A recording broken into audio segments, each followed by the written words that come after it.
Hey guys, how's it going, and welcome back to my Feed the Beast Ultimate Server Play series on the Utopia server. I hope you're all good, and today we're going to go ahead and make a different type of fuel source for powering our quarry. Like I said in the last episode, I think it's time to really go ahead and kind of get some serious power on the go. Something a little bit more kind of renewable and better than using peat, because that's already ran out. I went there earlier and it's been a day. You know, I knew it was going to run out, but it didn't kind of get as far down as I thought it would though. It's only gone like, what, 20 blocks down? Like, I would have thought it kind of did a bit more than that. Now, what I've done between episodes is not really too much. I've made another nice little kind of multi-tank here for some molten ender, and that's really about it. We've made this cool room behind here. If I had to take you in here, if it wants to open. Come on. Come on. There we go. And behind here we now have a nice little area where we're going to build our stuff today to get all of our kind of biofuel going. And I've put a few piping behind here as well, so we've got a bit of power in here which we're going to need. Now I've gone ahead and made a few things to start ourselves off. We have some biogas engines and some fermenters. Fermenters are fairly simple. It's all just a load of bronze. You need some sturdy casings like so, and you need your bronze gears, which is just regular stone gears with bronze around them. Also made some biogas engines, which is the bronze gears again, pistons and some bronze. So, you know, fairly simple recipes, but can produce some decent amounts of power. And I'm also going to be using some liquid detectors today. I thought of a really cool way that we can automate this guy, so at least this way it kind of looks after itself in a way, and if it doesn't, then it's going to let me know, which is very cool. You know, it's always good being aware of when you're running out of biofuel. So I'm thinking what we're going to do is we're going to grab a few things I've been making. Did I take my red alloy out of here? Yeah, I did. We've been making some red alloy because I wanted some red alloy wires for what we're going to do. And we need these guys. I don't really want my portable tank. I'm going to need loads of you guys. Yeah. I also made some liquid tesseracts because we're going to need these as well. Alright, so let's go ahead and set this guy up. So I've thought of, you know, there's a few ways of doing this. I came into a bit of an issue with the liquid detectors, which I'll show you in a minute, but except for that, it's gone fairly well. I'm going to go ahead and break this tank and put one of these guys in here. Bam, there we go. You'll soon see what this is if you don't know what it is. It's very, very cool. Kind of does exactly what it says on the tin. So we're going to take our fermenters and we're going to pop these guys kind of around here somewhere. I want the power coming underneath, so let's just drill under here. There we go. Nice. And we're going to pop our fermenters. Let's get some power under here. Yeah, why not? I actually kind of want it coming in from the front because it might make it a bit easier for another thing as well. Because we're not just going to be using just the fermenters. So let's take these guys and pop this here. And we'll put this one here. Get rid of this guy.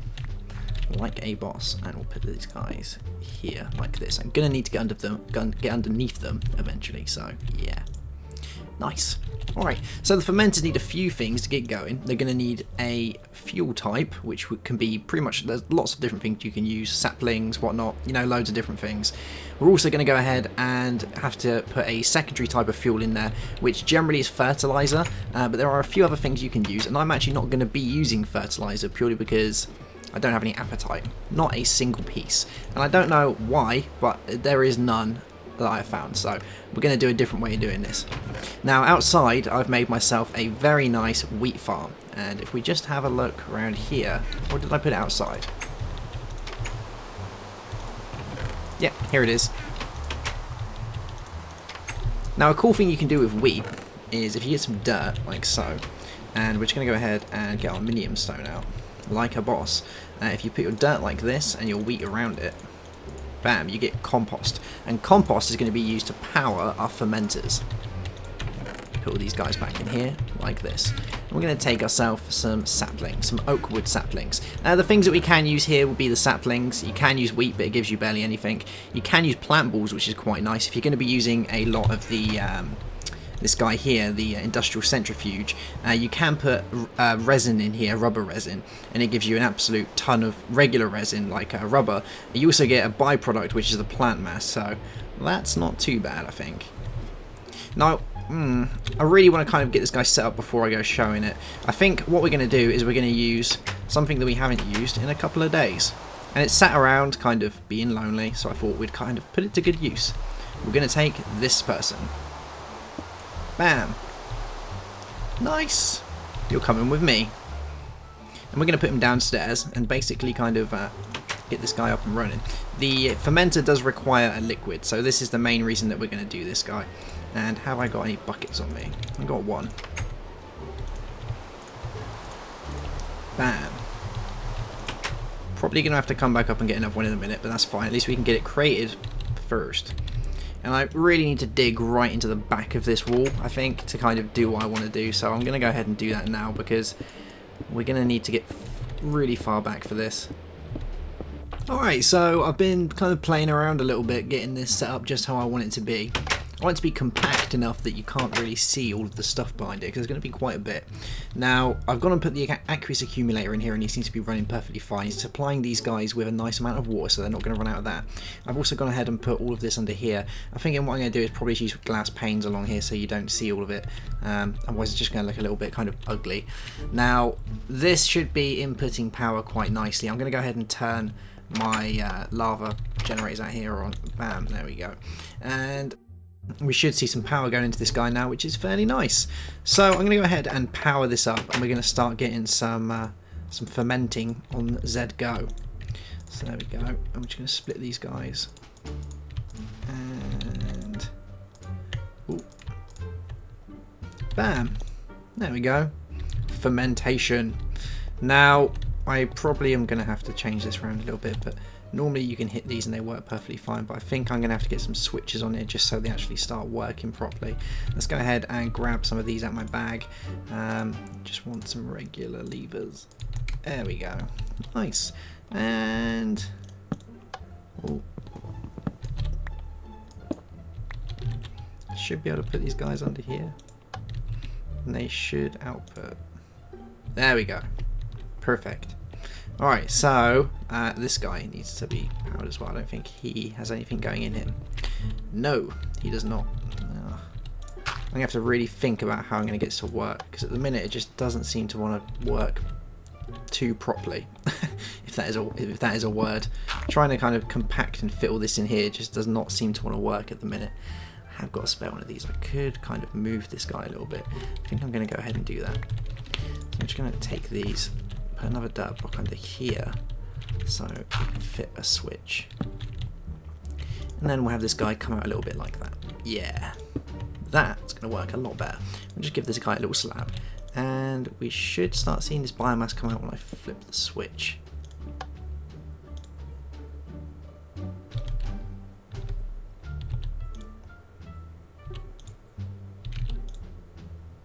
There we go, much better. All our biomass is coming out.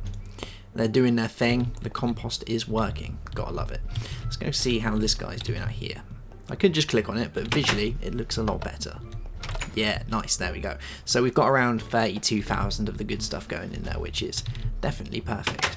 Now, the problem I was having with this guy here is purely this. So if I show you now, by putting this guy on here, he isn't emitting a redstone signal, even though the tank is less than half full. So the reason I wanted to implement this into my build was purely because I wanted it to emit a redstone signal as soon as it goes below halfway. And it doesn't do that. It emits a redstone signal when it has liquid touching it. That's why it's called the liquid detector. It kind of makes sense, but it's really, I'd prefer if it was the other way around, but you know, that's fair. So what I kind of thought was a really good way of doing this is basically making one of these guys an invert cell. If you don't know what an invert cell is, they're very, very cool. I'm just going to get rid of this guy, and we'll pop him just here. And let's find out if we can put this guy on the wall. Yes, we can. Very nice. Now, an invert cell allows you to do a few very cool things. The first one is going to be that we can go ahead and apply a signal like that. So now the invert cell has changed, it's completely different now. So what it means is when the tank is half empty, it will emit a redstone signal, which is exactly what I wanted it to do. And when the tank is now half full, it will emit, it won't emit a redstone signal, which is perfect. Now I just need to wire this guy up with our aqueous accumulator, as these guys won't react to a redstone signal at all. You can see they've already burnt through all of their stuff. Takes a lot. There we go. Yeah, I'm going to fill this up and attach it to my aqueous accumulator. This way he'll kind of work when he's applied a redstone signal, giving us a little bit of leverage about how much these guys run. With the fermenters, they do use a fair amount of power, but the good thing is when they're not actually working, they have a small internal buffer, and once that internal buffer is satisfied, they won't actually go ahead and use any more. And we're using a fair bit of power with these guys running, so I'm going to have to kind of keep an eye on this. I think we have to get a bit more power generation in here. We're filling up quite nicely. I think I might go get my plant balls from upstairs as well and throw those guys in there. They give quite a nice amount of biomass. So where are you? Got these guys. I've got all this. Yeah, this will do. Nice. Just throw it all in there. Alright, so let me go ahead and show you what I've done. I've done a bit of work. Basically what we've done is we fitted a red lamp here, a redstone lamp here, and it's one of the regular ones, not the inverted one. So this guy does require a redstone signal to operate. Once he gets that, he'll light up quite nicely. If we go through here, I'm going to show you a little bit of work that I've done downstairs. Oh, I don't want you there. Cool. And we're looking good. It's looking quite nice. It's working. It's good. So you can see the tank is over halfway. Now, normally this would be outputting a redstone signal. You can see that that guy is lit up, which means it should be sending out a redstone signal. If we go over here, you can see that yes, he is putting out a redstone signal, but because he's putting out that redstone signal, the inverted signal is not working, it's been nullified, thus turning all of this off. I've gone ahead with this guy and basically put him on high kind of signal required only, which means he'll only output water when he has a high signal. The minute he has no signal, so he's not going to put out any water. If I go upstairs and grab myself a bit more fuel for this guy, we're going to have to use a bit of rubbish fuel because I'm actually out of saplings at the minute. I really need a way of automating my saplings. I think that's probably going to be next on the agenda. I can get some wheat or something, that'll probably do the job. Got a bit more in here, I think.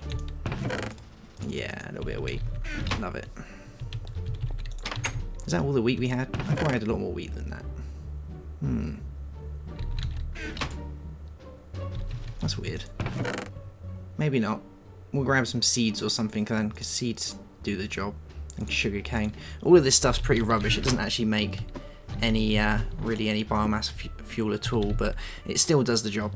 So if we go down here, should find that the water will drain. Bam, you can go in there. Bam, you can go in there. And slowly but surely this will stop supplying water. Yeah, here we go. You can see it's running out. It's not supplying any more water now, purely because it's not receiving a redstone signal.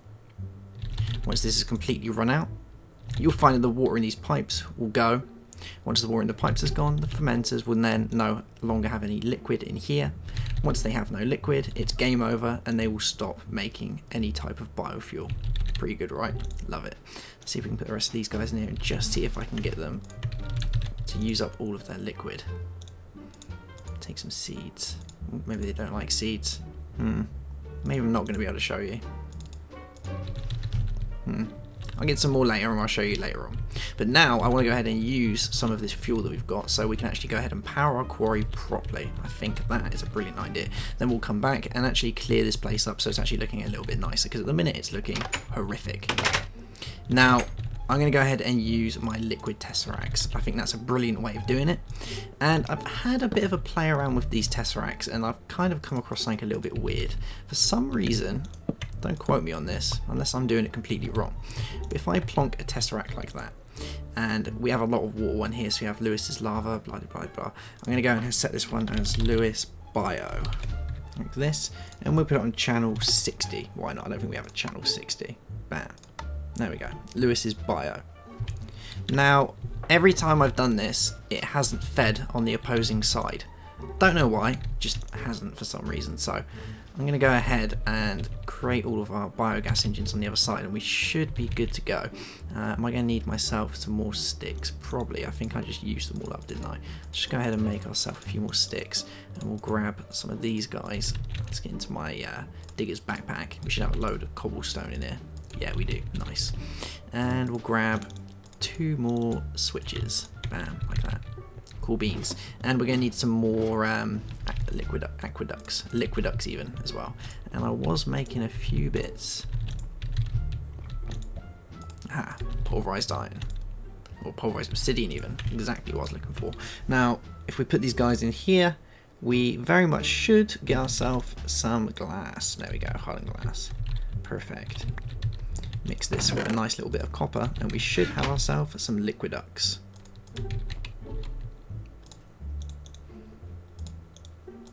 Ooh. Bam. There we go. Love it. Nice. 8 liquiducts. Cool. Alright, so let's get ourselves to the quarry, and you'll see exactly what I mean with how it hasn't exactly done very well since last time we was there. Here we go. Right. Now, how am I going to do this if I get blown up? That's the first one. Alright, so let's remove these guys. And we're going to pop down our biogas engines. This isn't going to go well. There we go. Cool. We're going to need ourselves some lava in a minute as well. I think I'm going to go back, grab some lava, and wait for daytime before I do this. Otherwise, we're going to end up blowing up our quarry. So I'm thinking we're going to go and throw this guy behind here and connect it up quite nicely. So remove some of the flora.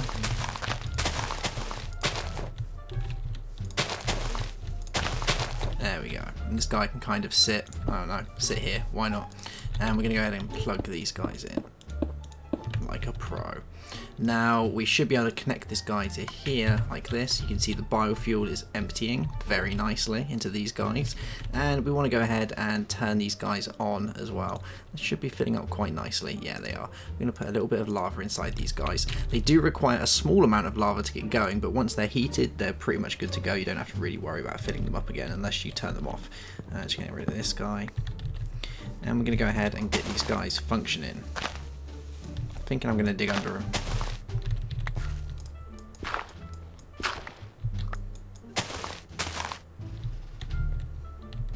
Yeah, this would do.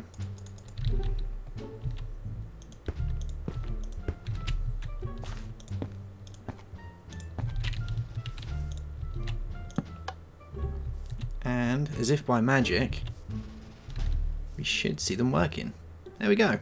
Nice, running. This guy's going to carry on, he's going to do his thing, and they run fairly smoothly when they're working like this. You can see he's picking up really quickly. See? Loving it. He's going to do all his stuff, grab all of his ores, and these guys here run at around about 5 Minecraft joules per tick, whereas I believe the peat-fired engines are around about 1 per tick. Let's just have a look.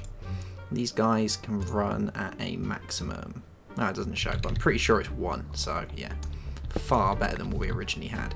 And these guys are just going to carry on running as if they should, doing all their good stuff, and they barely used up any. You can see that we've used 1 small amount here, and it's pretty much used up no biogas. This will run for ages, resulting in some really cool amounts of mining, and obviously we're not going to use up much biogas, which is perfect.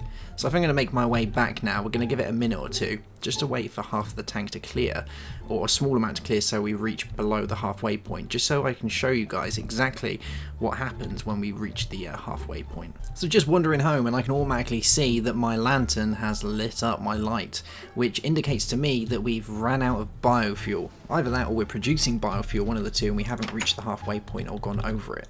If we go downstairs, we can double check and just make sure exactly what's going on. Really, these guys, if they do have enough biomass in them, the biofuel that they create will mean that this should be flickering. So yeah, let's have a look, and let's just double check this guy as well to see how we're doing for power. Yeah, we're perfectly fine. Nice. So this is running well. Yeah, we can see we've gone past the halfway point, so all of the stuff should be lit up. And it is. There we go. If we have a look down here at Aqueous Accumulator, you're going to see that he's fully powered with water now, whereas before he had none. He's been supplied with a red signal, which he needs to be able to operate. So now the water will be pumping, and the lights are all working. Unfortunately, at the minute we haven't got any biomass in it though, so that's not really going to help in any way. I don't think any of this really works in here. Nah, we're going to need to make ourselves a tree plantation. I think that's the next agenda. And obviously once this guy goes over the halfway point, this red power line will activate, thus meaning that these guys will turn off and such. So it's quite a nice automated way that we don't waste any power. I know these guys, once they're full, they won't use any more power-ups. At the minute they're idle with a small amount inside them in case they need it. but you know, it's a nice way of kind of stopping any unnecessary power consumption. And you know, I quite like that. It's good. It also allows me to be notified of when I've run out of biomass, which is quite important. Alright guys, so that's pretty much for this episode. We've made a nice way of grabbing all of our ores and whatnot, making sure our quarry stays active. You know, we've gone past the halfway point, but this biomass will last for ages, so I'm not really too worried about that. We'll just click this so I can get my stuff out here. You can see we've already got ourselves a nice amount of ores, and that's literally from me just wandering back 300-400 meters from where we was originally. So yeah, loving it. Alright guys, so I hope you enjoyed the episode. Obviously any comments and questions and whatnot, let me know. If you find out about the Tesseract and what I was doing wrong, because I feel like I am doing something wrong, because that should work to me, it seems like it should, then let me know about that. And obviously make sure you give the video a thumbs up and whatnot, and I'll see you guys soon. Have a good one, and goodbye.